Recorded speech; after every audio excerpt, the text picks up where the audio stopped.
네, 다 함께 일어나셔서 주님의 말씀 봉독하는 시작하겠습니다. 마태복음 25장 31절부터 46절까지 저희 여러분이 한 절씩 교독하시겠습니다. 인자가 자기 영광으로 모든 천사와 함께 올 때에 자기 영광의 보좌에 앉으리니 모든 민족을 그 앞에 모으고 각각 구분하기를 목자가 양과 염소를 구분하는 것 같이 하여 양은 그 오른편에 염소는 왼편에 두리라.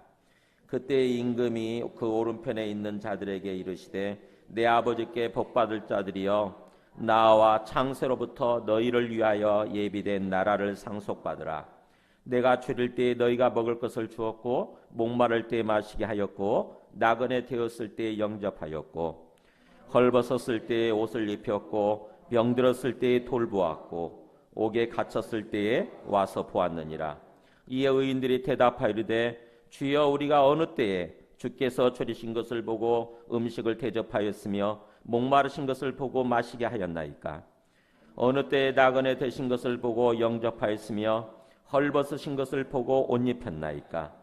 어느 때에 병드신 것이나 옥에 갇히신 것을 보고 가서 배웠나이까 하리니 임금이 대답하여 이르시되 내가 진실로 너희에게 이르노니 너희가 여기 내 형제 중에 지극히 작은 자 하나에게 한 것이 곧 내게 한 것이니라 하시고 또 왼편에 있는 자들에게 이르시되 저주를 받은 자들아 나를 떠나 마귀와 그 사자들을 위하여 예비된 영원한 불에 들어가라. 내가 줄일 때에 너희가 먹을 것을 주지 아니하였고 목마를 때에 마시게 하지 아니하였고 나그네 되었을 때 영접하지 아니하였고 헐벗었을 때에 옷 입히지 아니하였고 병들었을 때와 옥에 갇혔을 때에 돌보지 아니하였느니라 하시니 그들도 대답하여 이르되 주여 우리가 어느 때에 주께서 줄이신 것이나 목마르신 것이나 나그네 되신 것이나 헐벗으신 것이나 병드신 것이나 옥에 갇히신 것을 보고 공양하지 아니하더이까? 이에 임금이 대답하여 이르시되 내가 진실로 너희에게 이르노니 이 지극히 작은 자 하나에게 하지 아니한 것이 곧 내게 하지 아니한 것이니라 하시리니 그들은 영벌에 의인들은 영생에 들어가리라 하시니라. 아멘. 앉으시겠습니다. 내 인생을 턴어라운드한 것이 뭐냐? 1967년 12월 제가 성령 체험하고 방언할 때입니다. 대전역에서 서쪽으로 한 2블럭쯤 가면은 옛날 일제시대에 헌병초소가 있는데 거기에 어떤 할아버지가 지푸라기를 깔아놓고 겨울을 나고 있었습니다. 끌고 오셨는데 이분이 눈이 모셨기 때문에 어머니께서 그 할아버지를 끌고 오셨어요. 어머니에 대해서 이렇게 원망하는 마음이 들렸어요. 그때 뭐 먹지도 못하고 기도 열심히 하고 와서 허기진데 종수야 이 할아버지 목욕을 시켜드리라. 그래서 제가 나가가지고 나무 쪼기를 주워다가 옛날에 대야들이 이렇게 쇠로 되지 않았습니까? 그 대야에다가 물을 데쳐가지고 이 할아버지 옷을 보니까요 할아버지 옷이 갑옷 같아. 변에다가 소변에다가 자기 때에 묻어가지고 옷이 갑옷같이 돼 있어요.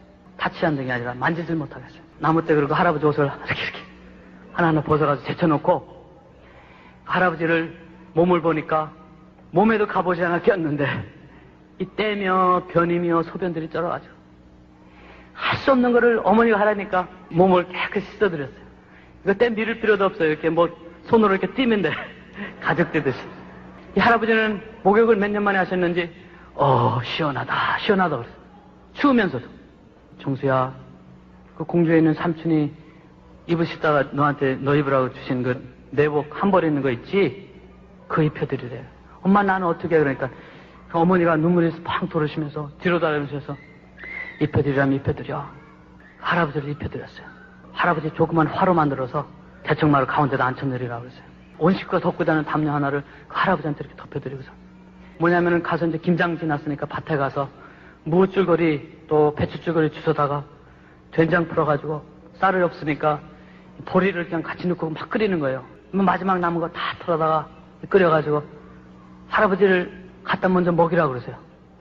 할아버지 한 그릇을 떠드렸더니요 뭐 후루룩 잡수시는데 정신없이 잡수셔.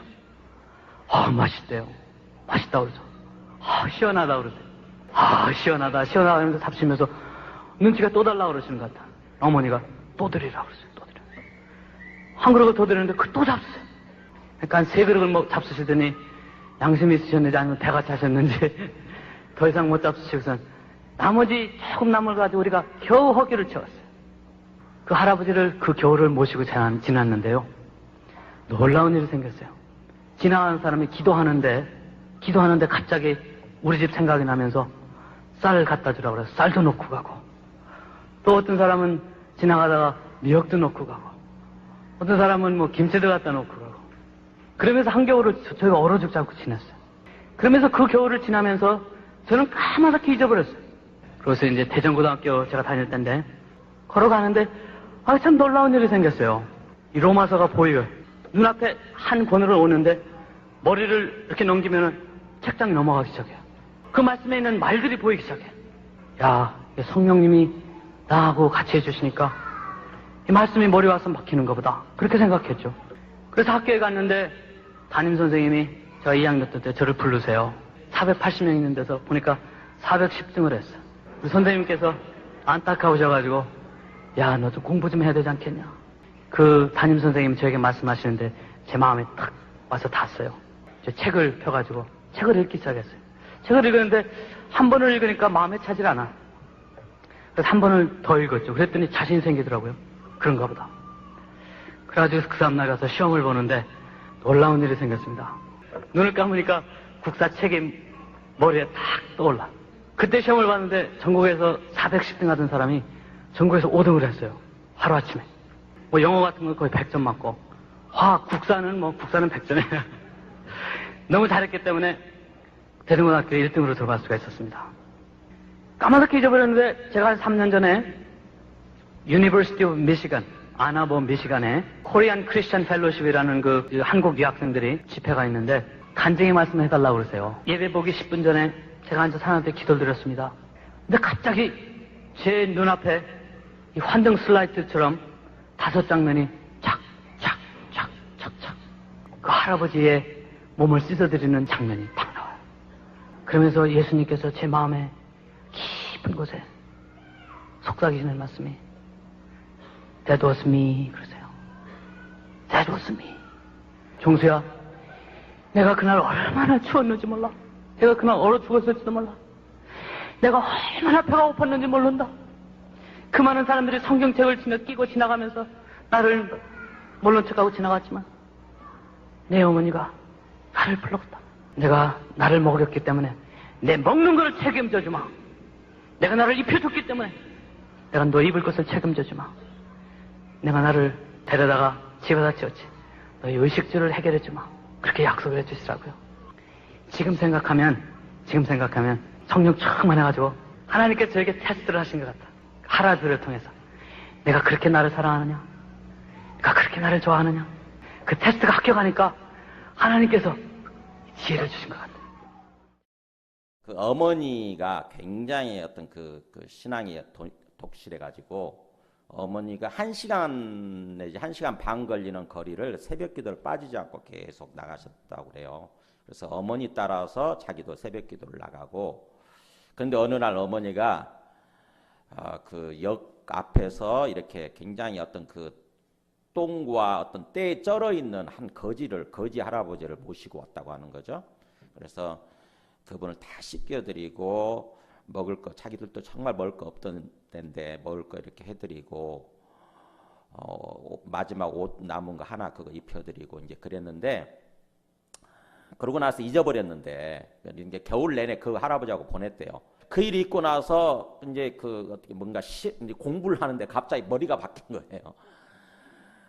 막 그 어떤 그 공부한 것이 딱 뚜렷하게 기억이 되면서 그렇게 얘기하잖아요. 국사책 공부했는데 딱 어떤 그 시험 보는데 국사책이 이렇게 펼쳐졌대잖아요. 이렇게 딱 펼쳐지니까 다 그 나타나니까 그 있는 그대로 쓴 거죠. 그래서 410등 하던 사람이 갑자기 5등으로, 대전고를 나중에는 수석으로 1등으로 졸업을 하고 서울대를 들어가고, 서울대 들어갈 때는, 의대를 들어갈 때는 수석으로는 못 들어갔대요. 근데 졸업할 때 수석으로 졸업을 한 거예요. 그리고 의사고시도 75년도에 의사고시도 수석으로 이렇게 합격을 하고, 그래서 그 어떤 현재는 미국에 있는 어떤 그 디트로이트에 있는 어떤 그 암 전문 의사로서 이렇게 탁월한 어떤 실력을 발휘하는 그런 유명한 분이신 거죠. 그분이 자기 간증 얘기를 한 거예요. 그러니까는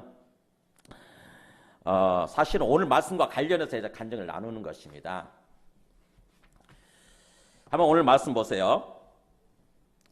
우리가 계속해서 어떤 건강한 종말론 신앙을 가져야 된다고 하는 차원에서 주님의 말씀을 지금 듣고 예배를 드리고 있습니다. 마태복음 24장부터 시작해가지고. 왜냐하면은 이 건강한 종말론 신앙을 갖지 않다 보니까 거기에 대해서 우리가 잘 모르는 거예요. 그러다 보니까는 요즘 자꾸 이단들 있잖아요.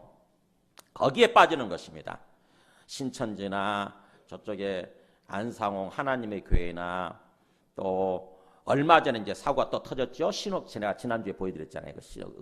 과천에 있는 은혜로 교회라고 신옥주 목사나 전부 다 이 시한부 종말론 때문에 잘못된 시한부 종말론이거든요. 그게 전부 다. 곧 종말이 닥친다고 그러면서 사람들을 데리고 그 피지섬으로 데리고 갔다잖아요. 400명이나 지금. 그래가지고 거기 가서 완전히 막노동을 시키고 임금도 안 주고 노동시키고 그 다음에 이렇게 막 때리는 거 보셨잖아요. 지난 시간에 머리도 잘라버리고 가위로. 그 다음에 또 막 뺨을 때리지 않습니까? 나이 드신 분들 앞으로 불러 세워가지고 막 뺨을 막 힘껏 내리치는 너무 충격적이어서 아주 뒤에 충격적인 부분은 제가 안 보여드렸어요. 앞에 좀 조금만 앞에 보여드리고. 근데 그게 다 뭐게 뿌리가 뭐냐면은 뭔가 종말론 있잖아요. 종말론 신앙에 대해서 우리가 제대로 알지 못하고 그래서 바른 종말론 신앙을 갖지 않다 보니까 그렇게 되는 거거든요.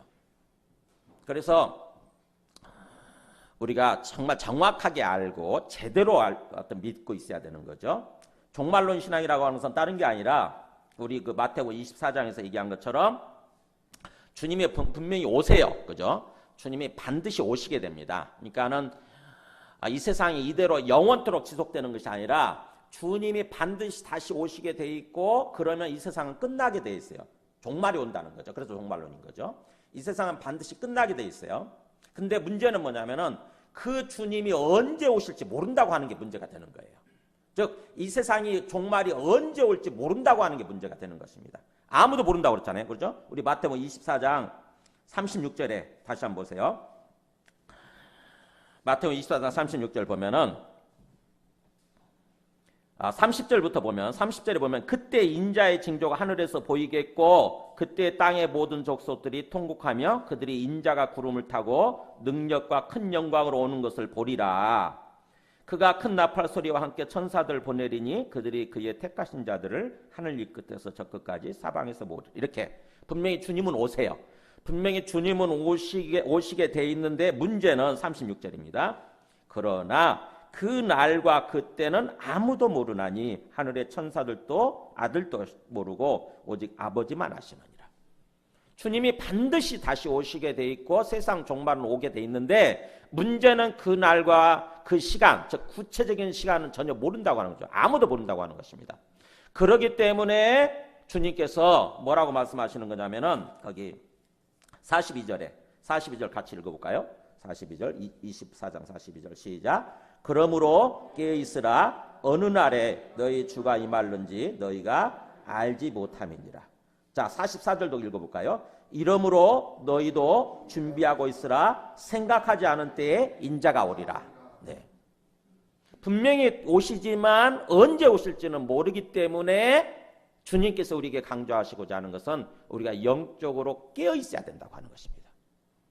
그러니까는 영적으로 잠들어 있지 아니하고 깨어 있어서 언제 오실라나 하고 기다리고 있어야 된다고 하는 거죠. 주님 오시는 것을. 근데 주님 오시는 것이 늦어지다 보니까 많은 사람들이 영적으로 잠자버리는 거예요. 잠들어서 아예 주님 오시는 거에 대해서 잊어버리는 것입니다. 주님 오시는 거에 대해서 완전히 잊어버리고 생각을 하지 않고 사는 거예요.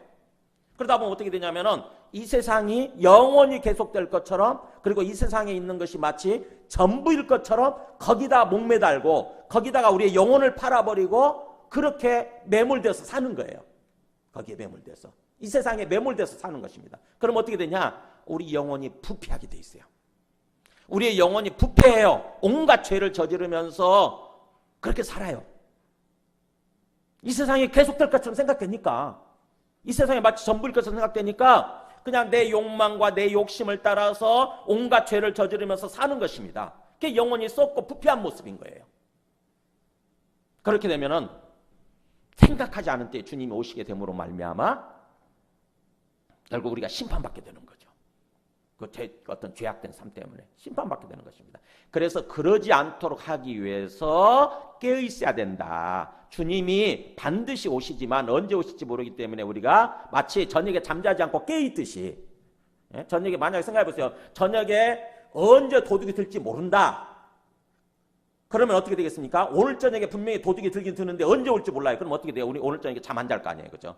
잠 안 자고 뭔가 몽둥이 들고 지키고 있을 거예요. 혹시 새벽 1시 올라나? 새벽 1시 됐는데 안 와요? 그러면 2시쯤 올라나 하면서 깨어있다고요. 그런 모습으로 우리가 영적으로 깨어있어야 된다. 이 얘기를 하는 것이 그 마태복음 24장부터 25장까지 얘기해요. 그래서 25장에 그 영적으로 깨어있는 모습에 대해서, 깨어서 살아가는 삶의 모습에 대해서 세 가지 비유를 얘기하는 거죠. 우리가 잘 알고 있는 세 가지 비유. 첫째 비유가 뭐였냐면은 열처녀예요. 신랑을 맞으러 나간 열처녀. 근데 그 열처녀가 미련한 5처녀와 슬기로운 5처녀로 구분된다고 하는 거죠. 슬기로운 5처녀는 기름을 잘 준비해서 신랑을 맞이해서 혼인잔치에 참석한 사람이고, 미련한 5처녀는 뭐예요? 기름을 준비하지 못하는 바람에 결국 혼인잔치에 참석하지 못하는, 못 들어가는 그런 모습이 되어버린 거죠. 그러니까 미련한 5처녀나 슬기로운 5처녀나 기본적으로 신랑을 맞으러 나간 것은 똑같아요. 즉 우리식으로 얘기하면은 다 예수님 믿는다고 생각하는 사람들인 거예요. 한마디로 얘기하면은 다 예수님 믿는다고 자기가 다 예수 믿고 있다고 생각하는 거죠. 다 예수 믿고 있고 그래서 교회에 다니는 사람들이에요. 근데 진짜 믿음이 있는 사람이냐 아닌 사람이냐 이렇게 구분이 되는 거죠. 진짜 믿음이 있는 사람, 진짜 신랑이 올 것을 언제 올지 모르지만 올 것을 확실하게 믿는 그 슬기로운 5처녀는 기름을 준비했던 거고, 뭔가 그냥 자기는 믿는다고 생각했지만 거기에 대해서 그 말씀에 대해서 안 믿은 거죠. 언제 올지 모른다고 하는 걸 안 믿은 거죠. 안 받아들인 거예요. 그러니까는 뭐예요? 그냥 대충 적당히 신앙생활한 것입니다. 대충 적당히 뭐 기름 안 준비해도 뭐 괜찮겠지 뭐. 그냥 언제 뭐 맞으면 되지 뭐. 그러면서 기름을 전혀 준비하지 않은 상태에서 갔다가 신랑이 늦게 오는 바람에 결국 기름이 떨어지고 혼인잔치에 참석하지 못한, 즉 구원받지 못한 거예요. 영원한 천국에 못 들어간 것입니다. 그런 모습이 되어버린 거죠. 그래서 슬기로운 5처녀와 미련한 5처녀를 구분하고 있는 것입니다. 지금 뭐예요? 주님께서는 미련한 5처녀가 되지 말라는 거죠. 한마디로 얘기하면. 뭔가 주님을 믿는다고 생각하면서 교회는 다니지만 그러나 실제로는 안 믿는, 진정으로는 믿지 않는, 그래서 결국에는 구원받지 못하고 혼인잔치에 참석하지 못하는 그런 미련한 5처녀 같이 되지 마라 하고 얘기하는 게 첫 번째 비유고요. 그 다음에 두 번째 비유, 지난 시간에 나눴던 달란트 비유죠.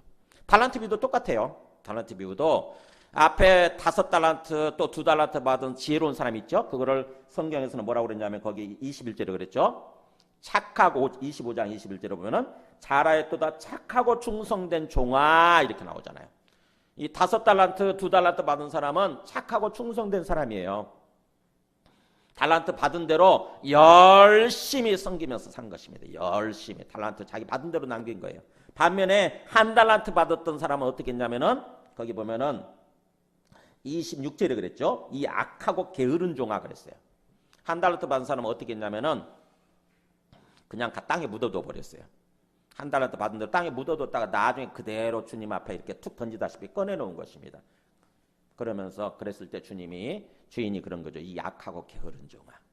그래서 5달란트 2달란트 받은 사람은 자기가 받은 만큼 받은 것을 가지고 열심히 장사해서, 우리식으로 하면 열심히 뭔가 섬기고 봉사한 거죠. 열심히 산 것입니다. 열심히. 그래서 자기가 받은 것만큼 남긴 사람이에요.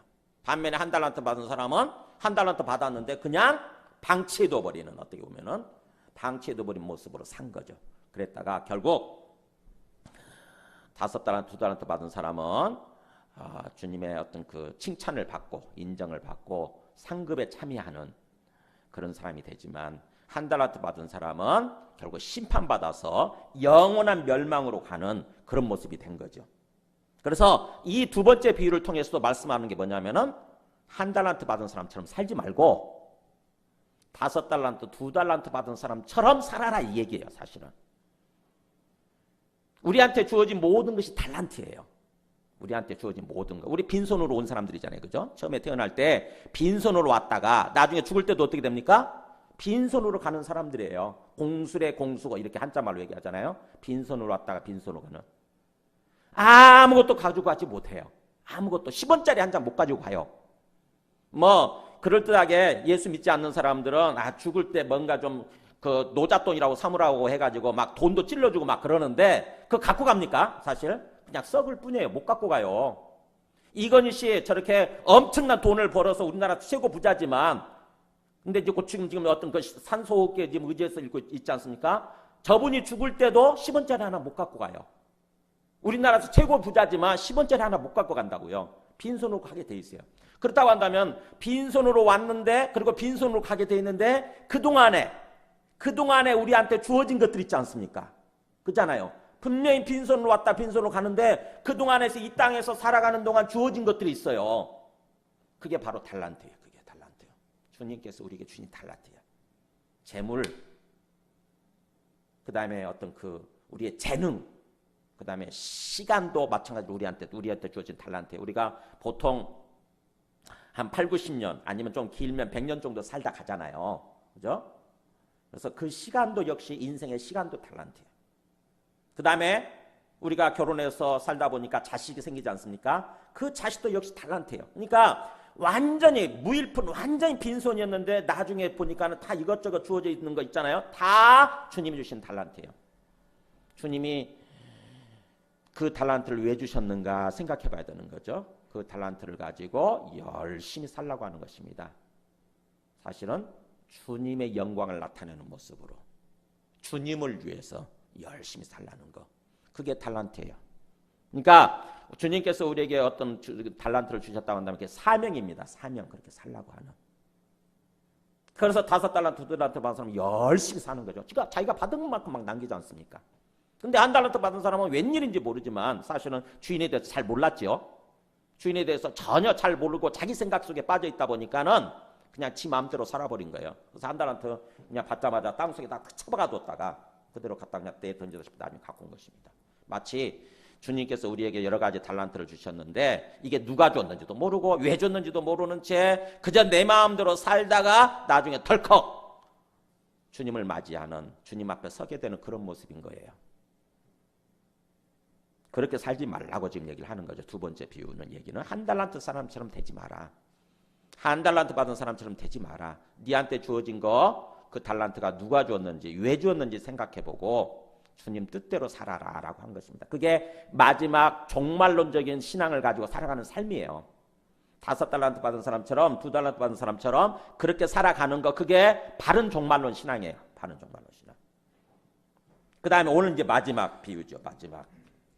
우리가 잘 알고 있는 양과 염소의 비유예요. 양과 염소. 이게 뭐냐면은 31절에 보면은 자 인자가 마지막에 자기 영광으로 모든 천사와 함께 올 때에 자기 영광의 보좌에 앉으리니 예수님이 아까 우리 그 24장 30절 본 것처럼 30절 31절 본 것처럼 예수님이 이 땅에 오셨다 하신 예수님이시죠.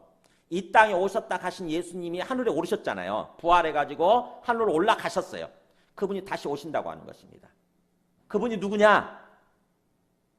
하나님의 아들이라는 거죠. 하나님의 아들. 예수님이 하나님의 아들이라고 하는 것이 우리 복음의 시초예요. 복음의 가장 출발점이에요. 예수가 단순한 인간 예수가 아니라 이 땅에 오신 하나님의 아들, 즉 다시 말하면 하나님이시라는 것입니다. 그분이 하나님이신데 성육신하셨어요. 인간의 모습으로 오셨어요.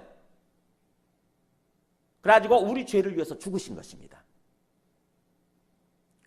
그 다음에 부활하신 거예요.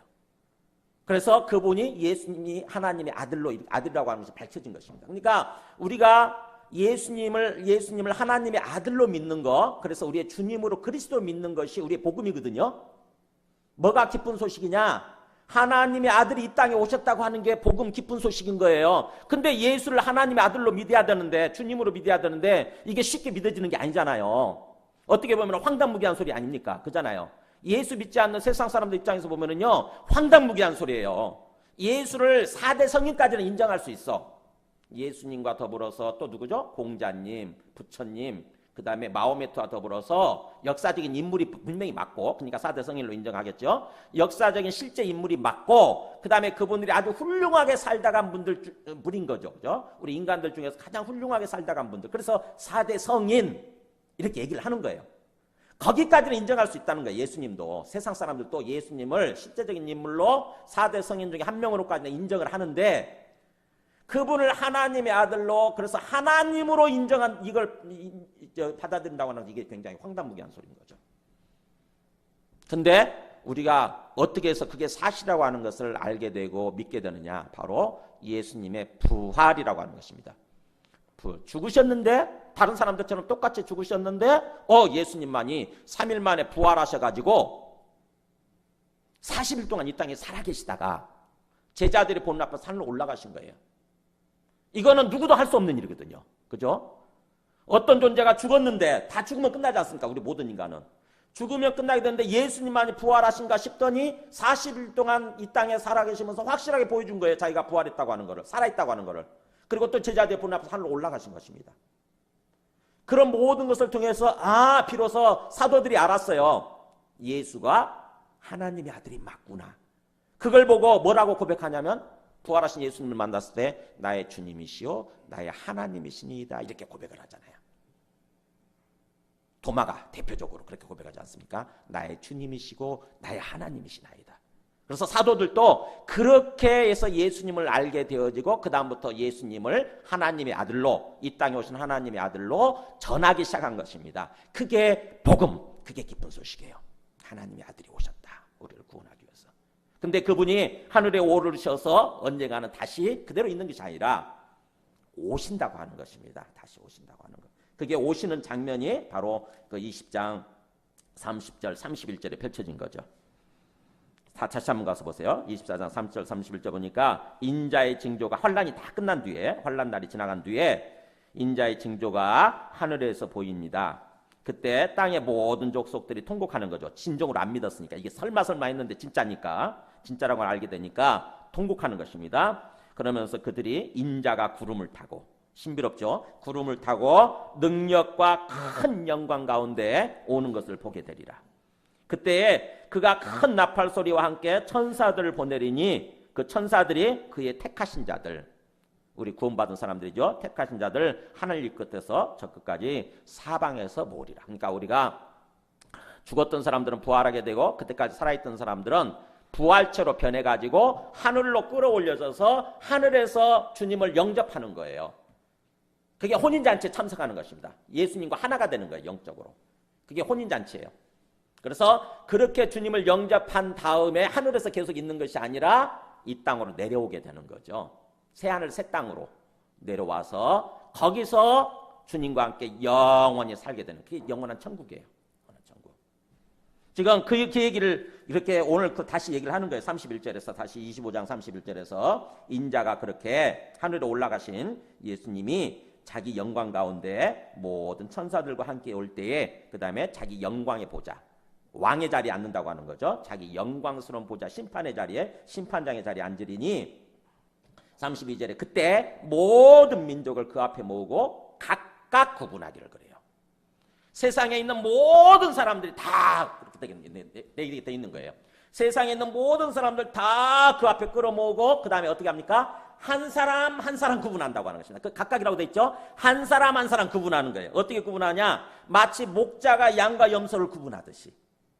목자가 양과 염소를 구분하듯이. 이게 무슨 말이냐면은, 중동 땅에서 우리는 양이 되게 없잖아요. 그죠? 저 대관령 가면 있더라고. 근데 기본적으로 우리는 주로 염소만 있죠. 근데 중동 땅에서는 양과 염소가 다 같이 있어요. 그리고 키울 때 어떻게 키우냐면, 낮에는 양과 염소를 함께 키우는 것입니다. 함께 방목, 이렇게 목처지를 돌아다니면서 함께 키우는데, 저녁이 되면 어떻게 하냐면은 양과 염소를 구분해요. 왜냐하면은 염소가 어떻게 생겼는지, 양과 염소 구분하시죠? 그래서 염소는 털이 적고 뿔이 나 있어요. 양은 털이 엄청 많고 뿔이 없어요. 왜 구분하느냐? 저녁에 양은 털이 많고 그렇기 때문에 좀 시원한 곳에 재워야 된대요. 서로 이렇게 모여서 딱딱딱딱 달라붙어 가지고 자면은 털이 많기 때문에 염소도 이제 양한테는 굉장히 힘들다고 하는 거죠. 그래서 양들은 별도로 좀 시원한 통풍이 잘 되는 곳에, 시원한 곳에 자게끔 해갖고, 염소는 털이 없잖아요. 그러다 보니까는 뭔가 좀 막힌 곳, 좀 따뜻한 곳에다 이제 재운다는 거예요. 그러니까 그 사람들의 문화죠. 그 문화. 그래서 낮에는 그렇게 함께 방목하다가 저녁이 되면은 양과 염소를 구분해서 재우게 된다고 하는 것입니다. 그렇듯이 그러는 거예요. 그렇듯이 주님께서 세상 모든 사람들 다 끌어모은 다음에 양과 염소를 구분하듯이 한 사람 한 사람을 구분한다고 하는 것입니다. 어떻게 구분하느냐? 양은 오른쪽에, 염소는 왼쪽에 이렇게 구분한다고 하는 거죠. 그러면서 이제 구분했을 때 어떻게 했냐면 34절부터 저희 40절까지가 양에 대한 주님의 어떤 그 심판이라고 그럴까요? 평가예요. 뭐 어떻게 하냐면 34절 나오죠. 그때 그게 임금이 바로 심판장으로 오신 예수님이겠죠. 그 오른편에 있는 자들에게 이르시되 내 아버지께 복받을 자들이여 나와 창세로부터 너희를 위하여 예비된 나라를 상속받으라. 보세요. 이 복받을 자들이다. 너희들은 하나님 아버지께 정말 복을 받은 사람들이다. 그러면서 어떻게 합니까? 너희를 위해서 창세 때부터 세상을 창조할 때부터 예비된 영원한 나라, 영원한 하나님 나라죠. 영원한 하나님 나라를 물려받으라. 이렇게. 그러니까 영원한 천국으로 들여버린다고 하는 거죠. 그러면서 이유가 뭐냐면은 이유가 35절에 내가 추릴 때 먹을 것 주었고 목마를 때 마시게 했고 나그네 되었을 때 영접했다. 헐벗었을 때 옷을 입혔고 병들었을 때 돌보았고 옥에 갇혔을 때 와서 돌보았다. 이렇게 얘기를 하는 것입니다. 내가란 말을 쓰고 있죠. 내가 굶주릴 때 먹을 것 주었다. 내가 목마를 때 마실 것 주었다. 내가 나그네 되었을 때 나를 따뜻하게 맞아주었다. 내가 헐벗었을 때 옷을 입혀주었다. 내가 병들었을 때 나를 돌봐주었고 내가 감옥에 갇혔을 때 와서 보았다. 찾아봐 주었다 하는 것입니다. 그러니까 이 말을 들은 그 양들 있죠. 우리 구원받은 사람들이죠. 의인들이라고 돼 있잖아요. 의인들, 37절에 의인들. 구원받은 사람들이 이게 물음표가 찍히는 것입니다. 우리가 언제 주님한테 그렇게 한 적 있지? 한 번도 그렇게 한 적이 없는 거예요. 왜냐하면 그냥 사람들한테 그렇게 했을 뿐이지. 사람들이 뭔가 그 굶주릴 때 먹을 거 갖다 주었고 목마를 때 마실 거 주었고 헐벗을 때 옷 입혀줬고 이랬을 뿐이지 주님한테 그렇게 한 적이 없는 거죠. 기억이 없어요. 그러니까는 그렇게 묻잖아요. 37절에 주여 우리가 언제 어느 때 주께서 그렇게 줄이신 것을 보고 음식을 대접했고 언제 주님께서 목마르신 것을 보고 우리가 마시겠습니까? 언제 우리가 주님께서 나그네 드신 것을 보고 영접했고 언제 우리가 주님께서 헐벗으신 걸 보고 옷 입혔습니까? 또 언제 우리가 주님께서 병드신 것이나 옥에 갇히신 것을 보고 우리가 언제 찾아봤습니까? 한 번도 그런 기억이 없는데요. 그랬더니 주님 뭐라고 그러세요? 40절에 임금이 대답하여 이르시되 주께서 대답하여 이르시되 내가 진실로 너희에게 이르노니 너희가 여기 내 형제 중에 지극히 작은 자 하나에게 한 것이 곧 내게 한 것이니라. 이렇게 말씀하신다는 것입니다. 뭐예요? 지극히 작은 자. 세상에서 정말 별 볼이 없는 사람인 거예요. 정말 헐벗고 굶주리고 소외된 사람. 가장 어떻게 보면 정말 세상에서 뭔가 푸대접 받는 사람들이 한마디로 보면 못 나는 사람들. 사람들로부터 무시당하고 멸시당하고. 근데 그 사람들을 돌봐줬더니 그게 바로 누구였느냐? 주님이셨다고 하는 거죠. 그 사람들한테 그렇게 한 것이 섬기고 사랑한 것이 주님께 한 거나 마찬가지라고 주님께서는 그렇게 평가하신다고 하는 것입니다. 아까 그 원정수 권사님 간증도 마찬가지잖아요. 그 역전에서 오랫동안 그야말로 완전히 떼 쩔고 자기가 똥 싸고 오줌 싸고 해가지고 그게 다 쩔어가지고 더덕더덕 덕지덕지 붙어있는 거 그분 돌봐줬더니 나중에 예수님이 환상 가운데 나타나셔서 그게 바로 나였다 이렇게 말씀하실 때잖아요. 그게 바로 나였다. 그러면서 네가 그렇게 내가 정말 굶주릴 때 먹을 걸 주었고 내한테 입을 것을 주었고 그렇기 때문에 이제부터는 내가 너를 책임져 주겠다. 그 다음부터 그의 삶이 완전히 바뀌었대잖아요. 주님께서는 이게 종말론적인 삶이에요. 정말 주님께서 오실 것을 믿고 다시 오실 것을 믿고 언젠가는 우리가 그렇게 심판대 앞에 서게 된다고 하는 것을 믿는다고 진정으로 믿는다고 한다면은 주님께서 말씀하셨잖아요. 형제를 사랑하라. 그 다음에 뭔가 가난한 자, 고아, 가부 이들을 돌보라 이렇게 말씀하셨잖아요. 그럼 주님의 말씀에 순종해서 우리가 돌보는 삶을 살아가는 것입니다. 그럼 주님께서는 그거를 자기한테 한 걸로 간주를 하시는 거예요. 자기한테. 자, 반면에 보세요. 41절에 반면에 자, 왼쪽에 있는 사람들이죠. 왼쪽에. 원래 우리가 오른손이 중요하잖아요. 그래서 양들을 아마 오른편에 일부러 이렇게 구분하고 그렇게 얘기를 하는 것 같아요. 자, 왼편에 있는 사람들은 누구죠? 아까 염소들이잖아요. 염소들. 뭔가 양하고 비슷하지만 뿔이 나 있는 존재 아닙니까? 양하고 비슷해요. 염소나 양이나 비슷합니다. 기본적으로 같은 과에서 나온 거니까. 비슷한데 다르죠. 그죠? 비슷한데 달라요. 자, 그렇게 왼편에 있는 염소들에게 뭐라고 그러냐면은 염소 같은 사람들이죠. 한마디로 하면은 이 저주를 받은 자들아 나를 떠나서 마귀와 그 사자들을 위해서 예비된 영원한 불에 들어가라. 이게 뭡니까? 나를 떠나라. 너희는 나와는 상관없는 사람들이다 그러면서 주님이 계신 곳을 떠나는 거, 완전히 주님이 계신 곳을 쫓겨나는 거예요. 그러면서 너희 그 마귀와 그 사자들을 위해서 예비된 영원한 불. 그러니까 우리가 타는 불못이라고 그러잖아요. 불못이라고 하지 않습니까? 요한계시록에서 그 불못에 마귀와 그 사자들이 들어가게 돼 있어요. 근데 뭐예요? 이 염소들도, 이 왼편에 있는 염소들도 역시 그 마귀가 있는 마귀의 사자는 마귀의 졸개들이죠. 마귀와 그 마귀의 졸개들을 위해서 준비된 예비된 그런 영원한 불 속으로 들어가도록 주님께서 심판하신다고 하는 것입니다. 그러니까 이 사람들도 억울하겠죠, 그죠? 자기도 어떻게 보면 양들과 함께 생활했잖아요. 양들과 함께 낮에 같이 생활한 사람들이에요. 양들과 함께 목자가 그렇게 돌봤지 않습니까? 양들과 함께 생활해온 사람들이에요, 같이. 근데 갑자기 왜 양들한테는 영원한 천국으로 들여보내면서 염소인 우리들한테는 왜 그래? 왜? 억울하잖아요. 이해가 안 될 거 아닙니까?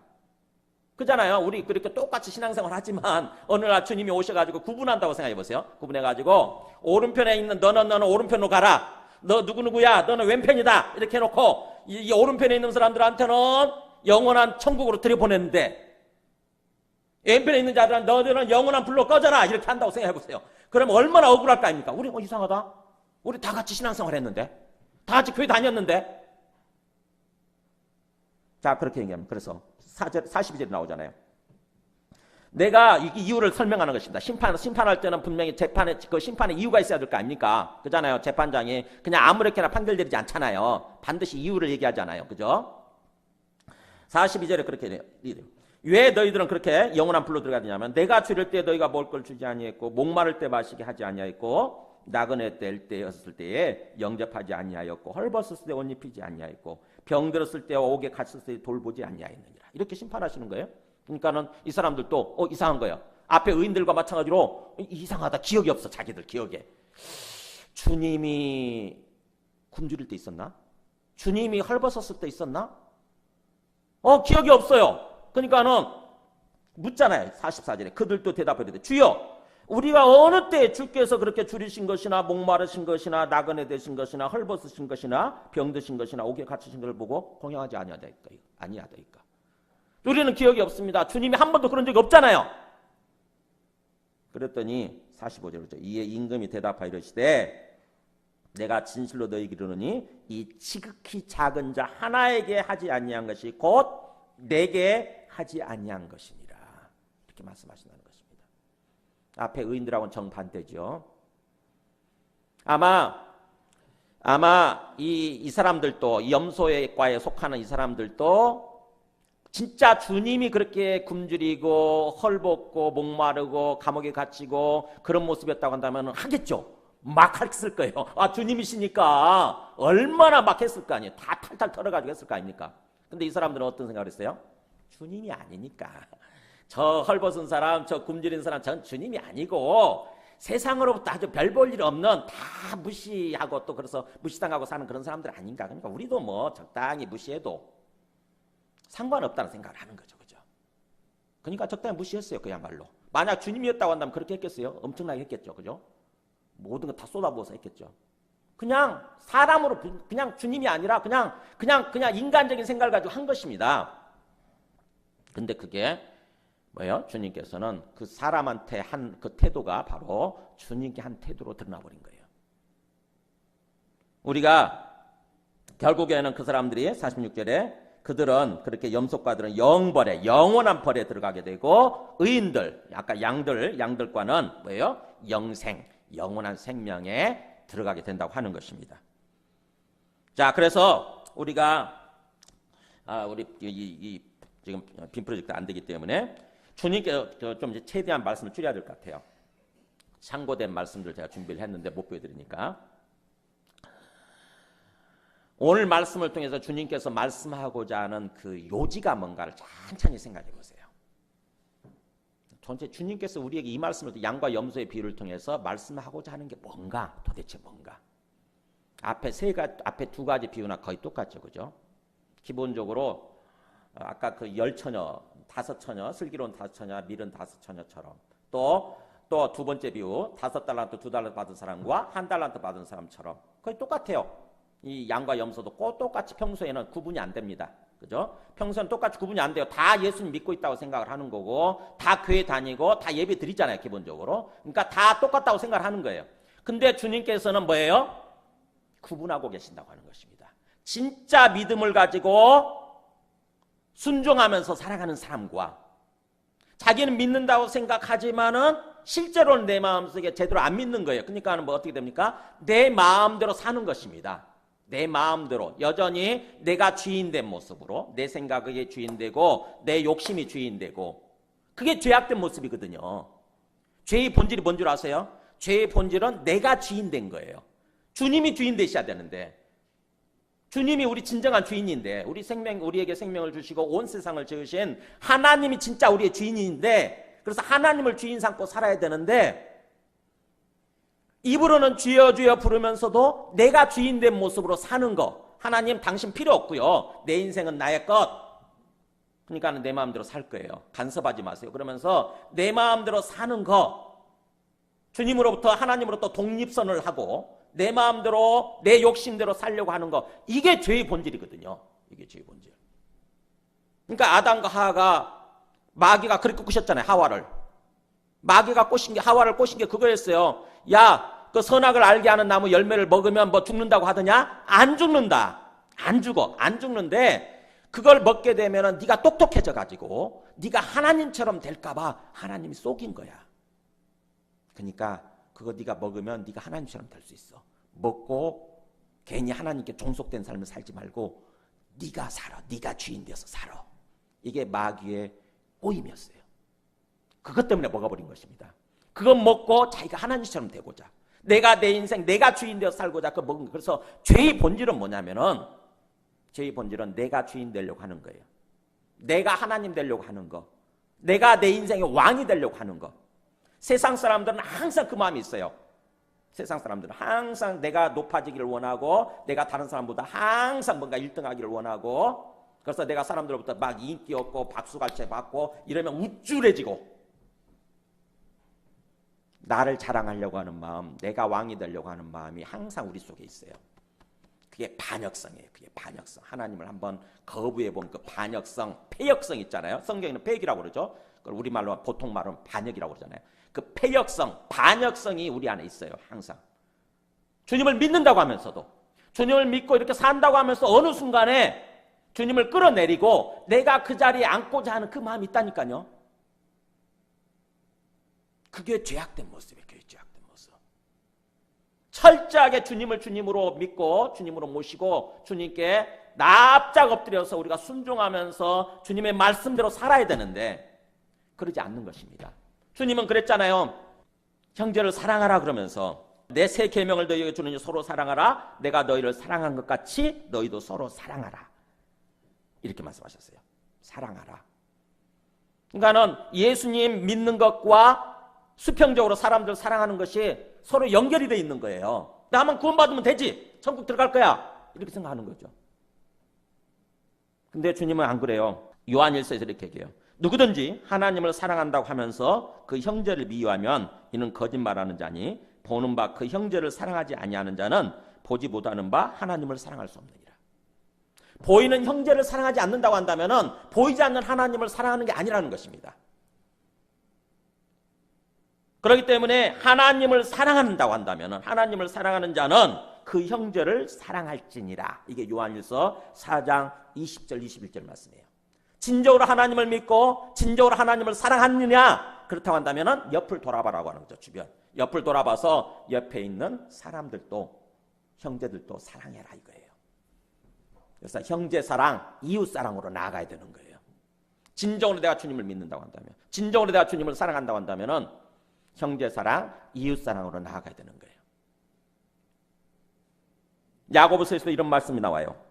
하나님 아버지 앞에서 정결하고 더러움이 없는 참 경건은, 그러니까 하나님 아버지 앞에서 얘기하는 거예요. 하나님 아버지 앞에서 정결하고, 즉 깨끗하고, 제대로 우리 영혼이 씻음 받고, 그래서 깨끗하고, 그 다음에 더러움, 영적 죄악된 거죠. 죄악된 거, 이런 더러운 것들이 완전히 없어진 그런 진정한 참된 경건, 참된 신앙의 모습은 고아와 과부를 그 환난 중에 돌보고, 고아 과부, 지극히 작은 자잖아요, 그죠?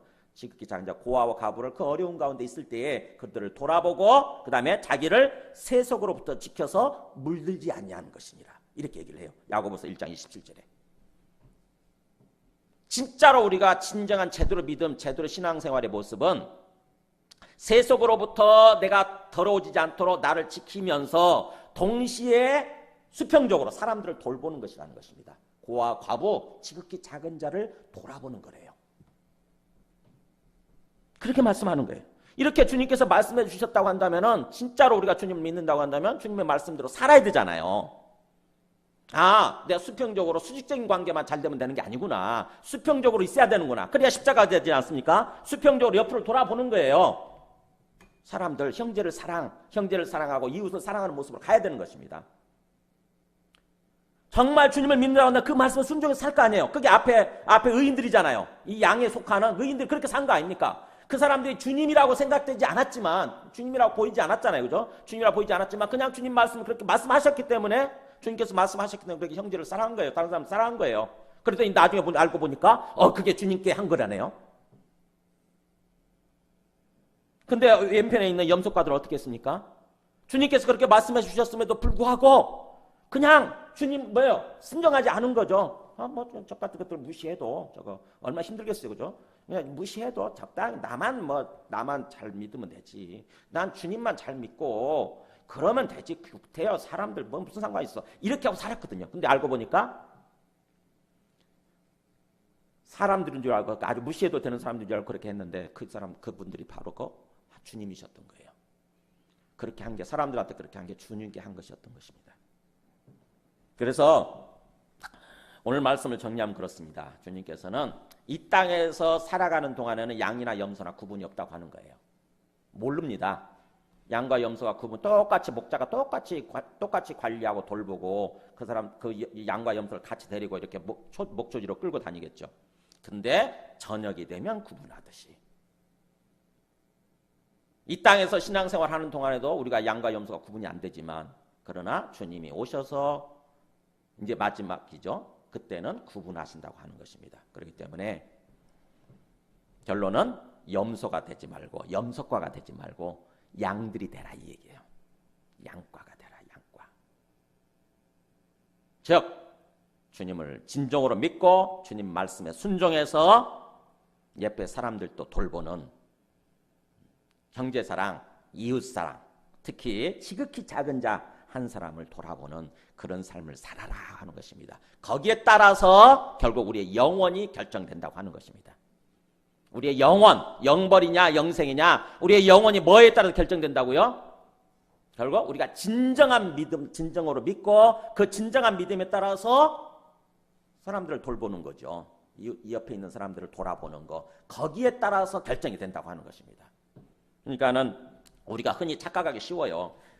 나만 예수님 믿는다고 생각하고 이렇게 예배까지 드리면 당연히 구원받았을 거다 이렇게 생각을 하지만, 주님은 마지막에 심판할 때 심판 기준이 수직적인 것만 갖고 얘기를 하는 것이 아니라 수평적으로 흘러갔느냐, 수직적인 믿음이 수평적으로 적용이 됐느냐, 수평적인 그 열매죠. 삶의 열매, 우리 믿음의 열매죠. 그것을 가지고 판단하신다고 하는 것입니다. 그렇다고 한다면 우리가 평소 생각하는 거 많이 달라요, 그죠? 사실은 더 근본적으로 생각하면 맞지만, 똑같지만 우리가 근본적으로 다들 생각 않잖아요. 본질적으로 되게 생각들을 안 해요. 진짜 믿음이 뭔가, 진짜 예수님 믿는다고 하는 게 뭔가, 이게 생각을 별로 안 해요. 진짜 예수님을 믿는다고 하는 것은 예수님을 하나님의 아들로 나의 주인으로 믿는 게 나의 주님으로. 그래서 내 주권을 다 내려놓고 우리는 그분 앞에 순종하는 것입니다. 그분의 말씀에, 모든 말씀에 순종하는 거예요. 형제들 돌아보아라, 형제들 사랑해라 그랬으면은 형제 사랑하는 삶으로 가는 거예요. 그러면 그거를 주님께서는 자기한테 한 걸로 판단하신다고 하는 것입니다. 제가 이 목회하면서 교회를 보면은요, 수직적인 관계는 다들 열심히 해요. 수직적인 관계 열심히 뭔가 뭔가 그래 주님을 믿으려고 하고 예배드리려고 하고. 근데 수평적인 관계가 너무 약해. 우리가 너무 약해요. 예수님 믿는다고 그러면서도 너무너무 이기적이야. 너무 이기적이에요. 입으로는 주님 주님 부르는데 속으로는 내가 주인입니다. 내가 주인입니다. 당신은 나의 종으로서 내가 원하는 거 결제만 해주세요. 내가 원하는 거 청구하는 거 결제만 해주세요. 이런 식으로 살아간다고요. 이런 식으로 신앙생활을 하는 거예요. 주님을 종 부리듯이 하는 거예요. 종 부리듯이. 우리 마음속에 이 근본적인 어떤 패역성, 반역성이 있는 거죠. 자, 오늘 말씀을 통해서 과연 나는 양과에 속하는가 아니면 염소과에 속하는가 찬찬히 스스로 주님 앞에 한번 질문해 보시기 바랍니다. 주님 앞에 기도하면서 주님, 저는 양과에 속합니까? 염소과에 속합니까? 주님께서 오셔서 제가 주님 앞에 서게 됐을 때 주님께서 우리를 구분하실 때 저는 양으로 분류되는 겁니까? 아니면 염소로 분류되는 것입니까? 한번 질문해 보세요. 그래서 지금까지 뭔가 잘못 믿고 잘못 살았다고 한다면 이제 여기서 방향 전환을 해야 돼요. 계속해서 염소과로 살면 영원한 벌로 가는 거잖아요. 지금부터는 양이 되겠습니다. 양처럼 살겠습니다. 이렇게 주님 앞에 결단하고 고백을 해야 되는 거죠. 지금 이 땅에 오셔서 우리 죄를 위해서 죽으시고 또 부활하셔서 이 땅에 오신 하나님의 아들 우리의 주와 그리스도가 되시는 예수 그리스도의 은혜와 하나님 아버지의 크신 사랑과 성령님의 내주 감화 감동 충만하신 은혜가 오늘 말씀대로 진정으로 주님을 믿는다고 하면서도 우리가 이 땅에서 주님을 제대로 믿지 아니하고 그래서 주님의 말씀에 순종하지 아니하고 염소처럼 살다가 영벌로 가지 아니하고 온전히 주님을 믿고 진정으로 주님 말씀에 순종해서 양처럼 주변 사람들을 돌아보며 주변 영혼들을 돌아보며 그들을 사랑하고 섬기는 삶을 살다가 영원한 영생, 영원한 천국에 들어가기로 다짐하는 모든 사람과 그 다음에 또 그 가정과 그 하시는 일들 위해 지금부터 영원토록 함께 하시기를 간절히 축원하옵나이다. 아멘.